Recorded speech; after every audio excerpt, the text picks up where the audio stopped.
Hi mga ka-Ronbel! Kumusta yung Miyerkules? Paspasa sa dagan sa panahon, uy, hapit ako 40.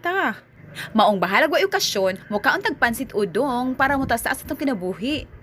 Samot na nga sa history and Chinese tradition kay ni-believe sila nga kaning pagkauna kay gi-offer nila sa gods. Nya kay gi-offer man siya sign of thanksgiving, good luck, progress, and wealth. In other words, pansit meant well wishes to someone. Kita nga Pilipino, nagitay kaugalingong style sa pagluto sa pansit, di ba? Kung kuan pa na diha, bihon pa na, kanton pa na, udong pa na, etc. Nya kanis sakgunong udon from wheat flour used in Japanese cuisine.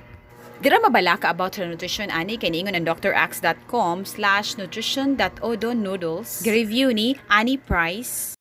Nani siya complex carbohydrates for weight loss and chronic disease prevention. Easily digestible. Potential colon cancer preventer. Makabetter sa stress management o rich in crucial B vitamins. Presenting may Pancit Odong. Sardinas gid akong ganahan nga isubak ani. Og tapingan na tog bula-bula nga pinalit balik gis. Enjoy your Wednesday lunch. Ali, mga una ta mga ka-Ronbel. Happy lunch. Mo kini Ronbel Gums.